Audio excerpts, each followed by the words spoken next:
జిల్లాలో ఉన్నటువంటి సిద్దిపేట జిల్లాకు సంబంధించినటువంటి రాజకీయ నాయకులు కూడా ఇక్కడికి వస్తున్నటువంటి పరిస్థితి. సిద్దిపేట జిల్లా అధ్యక్షురాలు బీజేపీ. చెప్పండి మేడం, ఇప్పటి వరకు చూసినటువంటి పరిస్థితి మీకు ఎట్లా అనిపిస్తుంది? హాస్పిటల్ కూడా వెళ్ళి వారిని పరామర్శించారు. ప్రస్తుతానికి బాధితురాలి పరిస్థితి ఎట్లా ఉంది? బాధితురాలు అయితే బాధాకరంగా ఉందండి. మేము చూస్తే మాత్రం మాకు మహిళా లోకమే తల వంచుకునే విధంగా ఉంది. ఇంకా గవర్నమెంట్ ఇంకా అవేర్నెస్ తీసుకురావాలి, గవర్నమెంట్ మంచి పథకాలు చేయాలి, ఆడవాళ్ళ పట్ల అత్యాచారాన్ని ఆపాలనేదే మా ఉద్దేశము. జిల్లా మహిళా మోర్చా అధ్యక్షురాలుగా మేము ఎంత దూరం అంటే అంత దూరం వెళ్తాము. మహిళల కోసం కొట్లాడడానికి మేము ఎంత దూరం అనేది సిద్ధంగా ఉన్నాము. ఓకే, ఇప్పుడు మీరు నిజంగా ఇప్పుడు బాధితురాలి పరిస్థితి మీరు చూసారు, చాలా తీవ్రమైనటువంటి విషయం. ఎందుకంటే ఇన్ని కొత్త చట్టాలు వస్తున్నాయి అని చెప్పి అంటున్నారు, కానీ ఆ చట్టాల వల్ల ఎట్లాంటి ఉపయోగం లేదు. దుబాయ్ లాంటి చట్టాలు వస్తే తప్ప ఇక్కడ నిజమైనటువంటి భయం అనేది లేదు ఫస్ట్. ఎందుకంటే బాధితురాలు ఇంట్లోకే వెళ్ళి చేయడం అంటే ఇంకా చాలా దారుణంగా చూసుకోవచ్చు కదా. దీన్ని ఎట్లా చూస్తున్నారు సభ్య సమాజం, దీన్ని ఎట్లా పరిగణించవచ్చు? దీన్ని మాత్రం సభ్య సమాజం తల వెంచుకునే విధంగా ఉందండి. ఎన్ని చట్టాలు వచ్చినా ఎన్ని తీసుకొచ్చినా కూడా ఆడవాళ్ళలో అగాత్యాలు మాత్రం మారడం లేదు. ఎన్ని అగాత్యాలు జరుగుతున్నాయి. రేవంత్ రెడ్డి గారు 9 నెలల దానిలో ఈ రాజకీయంలో అత్యాచారాలు జరుగుతున్నాయి, జైలుకు వెళ్తున్నారు, వస్తున్నారు. కానీ న్యాయం ఎక్కడ జరిగింది మహిళలకు చెప్పండి. దానివల్ల ఏమన్నా పథకాల వల్ల దేనికైనా ఆడవాళ్ళకి న్యాయం జరిగిందా? అది మనకు ఫస్ట్ కావాల్సింది. పథకాలు తెచ్చిరా తెలియదా తర్వాత ముచ్చట. రేవంత్ రెడ్డి గారు చాలా పథకాలు రాజకీయాలు మనకు సమస్య కాదు. ఇక్కడ ప్రస్తుతానికి బాధితురాలికి సంబంధించినటువంటి విషయాలు మనం మాట్లాడుతున్నాము. ఒక మహిళ, అందులో మైనర్ బాలిక. దీని మీద మీ స్పందన ఎట్లా ఉండబోతుంది రేపు? ఎందుకంటే ఇట్లాంటి సంఘటనలు జరగకుండా మహిళా లోకం తరపు నుంచి మీరు ఏమైనా నిర్ణయాలు తీసుకుంటారా? మహిళల్లో మేము వారికి పూర్తి మద్దతుగా ఉన్నామండి. మా మహిళా మోర్చా టీం మొత్తం పూర్తి మద్దతుగా ఉన్నాము. మహిళలపై జరిగే అత్యాచారాలకు మేము ఎంత దూరం అంటే అంత దూరం వెళ్ళి ధర్నాలు కానీ రాస్తారోకలు న్యాయం ఆ మైనర్ బాలికపై జరిగిన అమ్మాయికి న్యాయం జరిగే వరకు మేము పోరాడతామని ఈ సందర్భంగా చెప్తున్నాం. ఓకే ఓకే, మీరు చెప్పండి అమ్మా ఇంత సిచ్యువేషన్. ఎందుకంటే ఒక గ్రామీణ వాతావరణంలో, ఎందుకంటే కొన్ని అర్బన్ ప్రాంతాల్లో కొంత యువత చెడిపోతుందని అనుకోవచ్చు, కొంతమంది ప్రేరేపించబడుతున్నారు. కానీ ఒక అభయం శుభం తెలియని ఒక అమ్మాయి 7వ తరగతి అమ్మాయిని ఇట్లా ఇంటి ముందే వెళ్ళి నోట్లో గుడ్డలు కుక్కి నోరు మూసి తీసుకెళ్తున్నారు. అది కూడా చిన్నపిల్లలు వాళ్ళ బంధువులు ఉండగానే జరిగింది అన్నటువంటి విషయాన్ని కూడా బాధితులు చెప్తున్నారు. ఈ సంఘటన మీరు ఎట్లా చూస్తున్నారు? నేను సిద్దిపేట జిల్లా మండల అధ్యక్షురాలని. మరి మహిళ మొన్నటికి మొన్న ఒక చిన్న పాపను 2 సంవత్సరాల పాపను అట్లా చేసినా కూడా ఈ గవర్నమెంట్ పట్టించుకోవట్లేదు. మళ్ళీ ఇప్పుడు మొన్నటికి మొన్న జరిగినాక కూడా అసలు వానికి కదా సరైన శిక్ష వేసినాక మళ్ళీ వేరే మహిళ ఎంబడిపోతారా? ఇది ఎన్ని రోజులు ఈ అగాధ్యం జరుగుతుంది? ఎన్ని నాళ్ళు? దీనికి రక్షణ లేదా మహిళలకు? చిన్నపిల్లల నుండి మొదలు పెడితే ముసలోళ్ళ దాకా బలైపోతుండ్రు. ఎక్కడ ఆగుతలేదు. ఎక్కడా కూడా ఇదే ఉంటుంది. ఒక కాడ జరిగినాక మళ్ళీ ఇంకొక కాడ ఆగాలే కదా. ఆగకపోవడం కారణం ఏంది? ఎందుకు పట్టించుకోకపోతేనే కదా. వానికి సరైన శిక్ష వేసినాక ఇంకోనికి భయం ఉండదా? అది లేదు కదా. మహిళలు ఎన్ని రోజులని ఆడపిల్లలు ఇంట్లో ఉంటారు, తల్లులు కూలి చేసుకోవడం ఎన్నో చేసుకుంటారు. వాళ్ళు స్కూల్కి వచ్చినాక వాళ్ళకి రక్షణ ఏంది? ఇట్లా జరిగితే ఎన్ని రోజులని రక్షణ లేదా? దానికి స్పందన లేదా? ఏం లేదా మాట్లాడేది? మేము ఎంతవరకైనా పోరాడతాం. మహిళల గురించి ఎంతవరకైనా పోరాడతాం. ఎక్కడంటే అక్కడికి వస్తాం. మహిళలకు న్యాయం జరిగేదాకా పోరాడతాం. ఇప్పుడు వాళ్ళ పరిస్థితి చూస్తుందంటే వాళ్ళ తల్లిదండ్రులు చాలా నిరుపేద స్థితిలో ఉన్నారు. కనీసం వాళ్ళకి ఇల్లు తప్ప వేలేం లేదు, గొర్రెలు కాసుకుని బతికేటువంటి కుటుంబ నేపథ్యం అంటున్నారు. మరి అట్లాంటి వాళ్ళకి ఎలాంటి న్యాయం చేకూరితే బాగుంటుంది? ఎట్లాంటి న్యాయాన్ని మీరు వాడతారు? ఎందుకంటే వాళ్ళు మాట్లాడేటువంటి పరిస్థితి తెలియదు. పాపం వాళ్ళకు మాట్లాడడానికి కూడా నోరు రావట్లేదు. ఆ బాధలు బయటకు తీసుకురావద్దు. తీసుకొస్తే వాడిని కథం చేయాలి, ఉరి తీయాలి, ఉరి శిక్ష చేయాలి. వానికి వరి శిక్షనే సరైన న్యాయం. వీనికి ఉరి శిక్ష వేస్తే ఇంకోని శిక్షరం వస్తుంది. వీళ్ళు సరైన న్యాయం చేస్తలేరు. న్యాయం చేసేదాకా మేము పోరాడతాం. 7 కంటే అడికొస్తాం. మేము మాత్రం దీన్ని ఊరుకునేది లేదు, ఊరుకునే సమస్తనే లేదు. అయితే ఇంకోటి ఏంటంటే ఈ 2 ఇళ్ళు పక్క పంటే ఉన్నాయి కదమ్మా. ఇక్కడ వాళ్ళ ఇల్లు, ఎదురుగా వీళ్ళ ఇల్లు. రేపు మరి ఇట్లాంటి సంఘటన జరిగిన తర్వాత పక్క పంటి వాళ్ళు ఉండేటువంటి పరిస్థితి ఉందా? అసలు వాని కుటుంబాన్ని ఊర్లోకి వెళ్ళి తరిమేయాలి. ఫస్ట్ చేయవలసింది ఊరోళ్ళు చేయవలసింది ఊర్లోకి వాళ్ళకి సపోర్ట్ మేము కూడా ఉంటాం. మేము మేము ఇక్కడ మొత్తం రాష్ట్రం లెవెల్ రమ్మని వస్తాం. మహిళలు అందరికీ ముందుకు వస్తాం, చేయగలుగుతాం. మీరు మీ ఊరంతా సపోర్ట్ ఉండాలి. ఎందుకంటే ఇవాళ ఆ మహిళ మా అమ్మాయి కూడా మన పాప లెక్కనే. మన పాప ఎంతనో ఆ పాప అంతే. కానీ ఒక్క హిందువులకే ఇట్లా జరుగుతుంది. మళ్ళీ హిందువులకే జరుగుతుంది ఇట్లా. డాక్టర్ నుండి మొదలు పెడితే, ముసలోళ్ళ నుండి మొదలు పెడితే ప్రతి ఒక్కరికి ఇది ఎంతవరకు న్యాయం? కానీ వానికి సరైన శిక్ష పడేదాకా పోరాడతాం. ఓకే ఓకే మహిళల బాధ మహిళలకే అర్థమవుతుంది. చెప్పండి అమ్మా, మీరు ఇంత దూరం వచ్చారు, ఒక మహిళ అంటే ఆ మహిళ కూడా కాదు, చిన్న పాప అంటే 7వ తరగతి చదువుతున్నటువంటి చిన్న పాప, దీన్ని ఎట్లా చూస్తున్నారు సంఘటనని? ఈ విషయం మాత్రం చాలా ఘోరం. ఇది సభ్య సమాజం తలదించుకోవాలి. అసలు అసలు ఒక ఏడో తరగతి చదివే అమ్మాయి అంటే ఎంత చిన్న పాప. అసలు వాడు మనిషి ఎందుకు అవుతాడు? వాడు అసలు వాళ్ళని ఇక్కడ కాదు కదా, వాడిని ఖచ్చితంగా వాడిని ఉరి తీయాలి. ఉరి తీసేదాకా వాడిని వదిలిపెట్టే సమస్య లేదు. ఇక్కడ బాధితులు మాత్రం తీవ్ర స్వరంతో హెచ్చరిస్తున్నారు. బాధితులకు అండగా నిలబడుతున్నటువంటి పరిస్థితి. ఎందుకంటే ఇక్కడ గురువన్నపేట గ్రామస్తులే కాదు, చుట్టుపక్కల నుండి గ్రామస్తులు కూడా తరలి వస్తున్నటువంటి పరిస్థితి. ఈ పరిస్థితిని దృష్టిలో పెట్టుకుని పోలీసులు కూడా ఎక్కువ మోతాదులో ఇక్కడికి పోలీసులు గ్రామంలో ఉన్నారు. ప్రతి గల్లీకి పహరా మోహరించినటువంటి పరిస్థితి. ప్రస్తుతానికైతే బీజేపీ నాయకులు కూడా ఇక్కడికి రంగంలోకి దిగారు. కొంత సామాజిక నేపథ్యాన్ని కూడా ఇక్కడ దృష్టిలో పెట్టుకోవాల్సినటువంటి అవసరం ఉంది. ఇది ఒక వాంటెడ్లీ జరిగినటువంటి కుట్ర అన్నటువంటి ఒక ఆందోళన వీళ్ళలో వ్యక్తమవుతుంది. మీరు చెప్పండి, అసలు ఈ సంఘటన ఎట్లా చూస్తున్నారు మీరు ఇంత జరుగుతున్నాక కూడా? చిన్న పాప అండి, చిన్న పాపను అలా చేయడం చాలా దారుణమైన పరిస్థితి.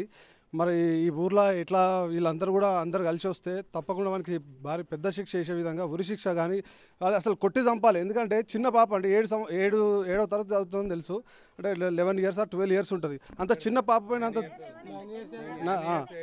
ఓకే 8 or 9 years ఉంటుంది అని అంటారు. అంత చిన్న పాప అటువంటి అఘాయిత్యం చేయాలని మనకి ఎట్లా కోరిక వచ్చింది ఏందో తెలియదు, కానీ వాడిని ఇమీడియట్గా అక్కడికక్కడ కొట్టి చంపాల్సింది ఉండే. పాపం ఎంత బాధపడ్డదో, ఎంత నరకయాతన అనుభవించిందో తెల్లారి కానీ ఆ విషయం తెలిసి రాలేదు. అంటే ఎంత కొట్టిండో ఏం చేసిండో భయపడి ఆ పాప చెప్పలేకపోయింది. కాబట్టి వాడిని జైలు వేయడమో ఇంకోటి చేయడం కాదు, వాడిని వీలైతే నడి రోడ్డు మీద కట్టేసి ఇష్టం వచ్చినట్టు వాడిని కొట్టడమే.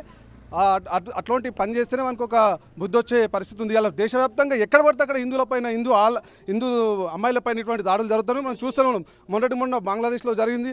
మనం అంతా దేశవ్యాప్తంగా నిరసనలు జరిగినాయి. ఇంకా ఎన్ని రోజులని ఇటువంటి నిరసనలు మనం చేయాల్సి వస్తుందో అర్థమవుతలేదు. దేశవ్యాప్తంగా మంచి చట్టాలు తీసుకొచ్చి, ఇప్పటికే నిర్భయ చట్టాలు లాంటి పెద్ద చట్టాలు తీసుకొచ్చినప్పటికీ ఇటువంటి అఘాయిత్యాలు జరుగుతూనే ఉన్నాయి ఎక్కడికక్కడ. దీన్ని మొత్తం ఏదైనా మంచి చట్టాలు తీసుకొచ్చి వెంటనే నరేంద్ర మోడీ గారికి రిక్వెస్ట్ చేస్తూ ఉన్నాను. అదేవిధంగా ఇదే వేదికగా రేవంత్ రెడ్డి గారికి రిక్వెస్ట్ చేస్తూ ఉన్నాను. అమ్మాయిలపైన అఘాయిత్యాలు మాత్రం ఎట్టి పరిస్థితుల్లో సహించేది లేదని చెప్పేసి అందరి ముఖంగా తెలియజేస్తూ ఇది చర్యను మాత్రం తీవ్రంగా ఖండిస్తూ ఉన్నాం. ఓకే, మీరు చెప్పండి, ఎందుకంటే పక్క పంటే ఇండ్లే ఉన్నాయి, అసలు మళ్ళీ అక్కడ ఒక దగ్గర ఉండేటువంటి పరిస్థితి ఉందంటారా? బాగుండన్న ఊర్లో అందరం మామ అల్లుడు మామ అనుకుని మాట్లాడతారు, ముస్లిం అయినా ఎవరైనా. వాళ్ళు అలా చేయడం చాలా దుర్మార్గమైన చర్య. మేము రోజు పొద్దున్న లేస్తే మేము అవేర్నెస్ కల్పిస్తుంటాం, ఫోన్లో స్టేటస్లు పెడుతున్నాం. లవ్ జియాలు జరుగుతున్నాయి, ముస్లిం అమ్మాయిల మీద, మన హిందూ అమ్మాయిల మీద పడుతున్నాం. మేము రోజు అవేర్నెస్ ఫోన్లలో కానీ గ్రూప్లలో కానీ మేము చేస్తూనే ఉంటాం. ఇప్పుడు చూస్తూనే ఊళ్ళో కింద రోజులు తెలియదు, చెప్తే కూడా కొన్ని పట్టించుకోరు. వాళ్ళు బీజేపీ కదా వాళ్ళు ఏదో చెప్తారు అనుకుంటారు. కానీ ఈ ఊళ్ళకి వచ్చేదాకా కూడా కొంతమందికి వాళ్ళు మన హిందూ అమ్మాయిల మీద ఫోకస్ పెట్టి మన హిందూ అమ్మాయిల మీదే దౌర్జన్యానికి పాల్పడుతున్నారు. దీని మీద మనం ఊరు మొత్తం కఠినంగా శిక్షిస్తానని నేను కోరుకుంటున్నా. వాళ్ళకు కూడా ఊరు మొత్తం కూడా కంపల్సరీ ఆయన ఊళ్ళకి వెళ్ళి బహిష్కరించాలి, ఊళ్ళో ఉండనివ్వదు వాళ్ళని. మేము ఏ సపోర్ట్ అయినా మేము చేస్తాం. మా పార్టీ తరఫున ఎక్కడ దాకా అంటే అక్కడ దాకా వస్తాం, మాట కాదు పక్క నిలబడతాం. రాజకీయాలు అనేది కాకుండా బాధితులను దృష్టిలో పెట్టుకొని చేస్తే అందరికీ బాగుంటుంది. ఎందుకంటే సమస్యలు ఒక పార్టీకి అని కాదు, ఇక్కడ ఏ పాపం వాళ్ళకి ఏ పార్టీ తెలియదు.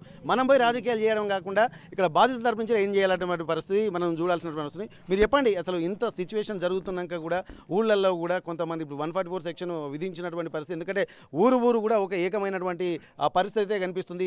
బాధితులు మాత్రం బిక్కుమంటూ వాళ్ళకి ఎటువంటి న్యాయం జరుగుతుందో కూడా వాళ్ళకు చెప్పలేకపోతున్నారు. అట్లాంటి సిచ్యువేషన్ మీరు ఎట్లా చూస్తున్నారు? మాకు ఈ గ్రామంలో అమ్మాయి పైన రేపు జరిగిందని చెప్పేసి మనకు తెలిసి ఈరోజు మేము గ్రామానికి రావడం జరిగింది. ఈ గ్రామానికి వస్తే దరిద్రం ఏంటంటే మనకు గ్రామస్తుల కంటే ఎక్కువ ఊరంతా మొత్తం పోలీసులే కనిపిస్తున్నారు. ఎటు చూసినా కూడా మొత్తం పోలీసులే ఎక్కువ ఉన్నారు తప్ప మరి ఈ పోలీసులు ఎవరికి న్యాయం చేయడానికి ఉన్నారు? వారి కుటుంబానికా లేకపోతే చేసినటువంటి దుర్మార్గుడికి న్యాయం చేయడానికి ఉన్నారా? కనీసం వాళ్ళ కుటుంబాన్ని పరామర్శించామని చెప్పి వాళ్ళ ఇంటికి పోవాలని, వాళ్ళ కుటుంబాన్ని పరామర్శిద్దామని పోతే కూడా అక్కడికి రానిచ్చేటువంటి పరిస్థితి లేదు. ఖచ్చితంగా ఇది ఏదైతే ఈ చేసిండో ఈ దుర్మార్గుని వీళ్ళను అరెస్ట్ చేసి వీళ్ళను రిమాండ్ చేయడం ఖచ్చితంగా నడి రోడ్డు మీద వీళ్ళను ఉరి తీయాలి. ఇలా ఈ గ్రామస్తులు ఎవరైతే ఉన్నారో తెలిసిన వెంటనే వీళ్ళు చేయడం కాదు, తెలిసిన వెంటనే వాని ఇంటిని ధ్వంసం చేసి వాని కుటుంబంతో సహా ఇక్కడనే నరికి చంపాలని చెప్పేసి నేను చేస్తాను. ఇలాంటి సంఘటనలు ఎవరైతే ఇంకొకసారి ఈ సంఘటన జరిగిందా, ఇది బయటకు వచ్చిందండి, ఇట్లా బయటికి రాని సంఘటనలు ఇంకెన్నో ఉన్నాయి.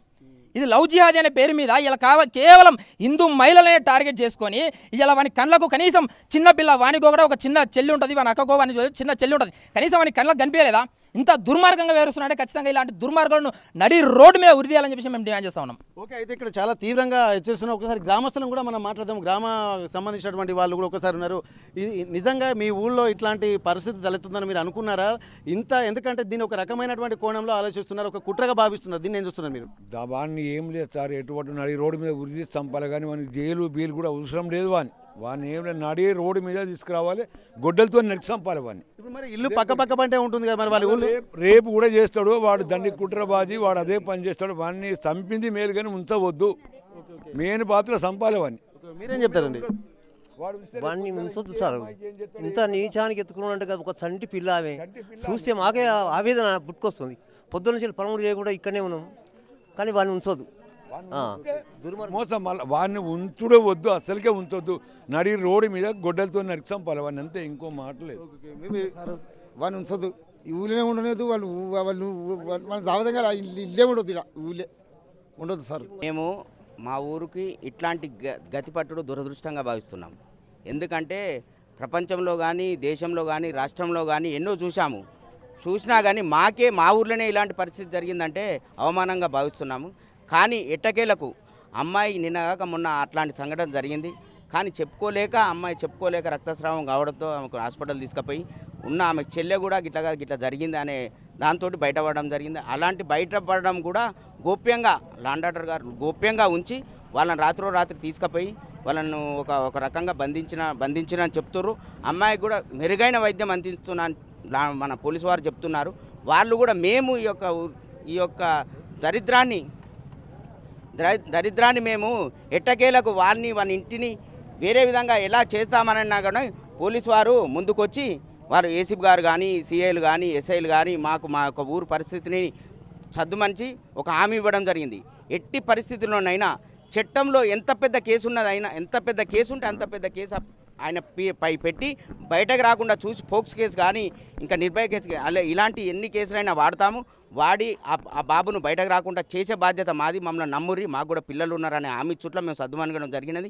కానీ ఎట్టి పరిస్థితుల్లోనైనా ఇలాంటి ఎక్కడ రాష్ట్రంలో కానీ, దేశంలో కానీ జరగకుండా ఆయనకు శిక్ష పడాలి. వాళ్ళ కుటుంబ సభ్యులకు కూడా ఎలాంటి శిక్షలు అంటే అలాంటి శిక్షలు వేసి మా గ్రామాన్ని, మాకు జరిగిన అన్యాయాన్ని ఒక ల్యాండ్ ఆర్డర్ కానీ, ఒక ప్రభుత్వం కానీ వాళ్ళకు తగిన బుద్ధి చెప్తుందని నమ్ముతున్నాము. ఇప్పుడు వాళ్ళు ఏంటంటే మీరు చట్టాలు వాడిని ఒక్కరిని శిక్షిస్తామని చెప్పి అంటున్నారు, కానీ ఇక్కడ దాదాపు ఆ ఇంటి పక్కన పరిస్థితుల్లోనే ఎదురుగా ఇల్లుంది. మరి ఆ ఎదురుగా తెల్లాలేసి ముఖం చూసుకుని ఉండే పరిస్థితి ఉందా? ముఖాలు చూసుకునే పరిస్థితి ఉన్నా కానీ వాడు ముఖాలు చూసుకునే పరిస్థితి కాదు. ఈ ఊర్లోనే ఉండకుండా చేస్తామని మా యొక్క అభిప్రాయం. ఊరోళ్ళ అభిప్రాయం ఏంటంటే ఇట్లా అన్యాయం జరిగిన దానికి ఊరోళ్ళందరూ కలిసికట్టుగా ఈ యొక్క ఆయనను, ఆ కుటుంబాన్ని కూడా వెలివేయాలని, ఊర్లోకి రావద్దని అని కూడా మా యొక్క గ్రామస్తుల ఆవేదన. మరిన్ని వీడియోస్ కోసం ఛానల్ ని సబ్స్క్రైబ్ చేయండి, లేటెస్ట్ అప్డేట్స్ కోసం వాట్సాప్ ఛానల్ ని ఫాలో చేయండి, అండ్ లింక్ డిస్క్రిప్షన్ లో ఉంది.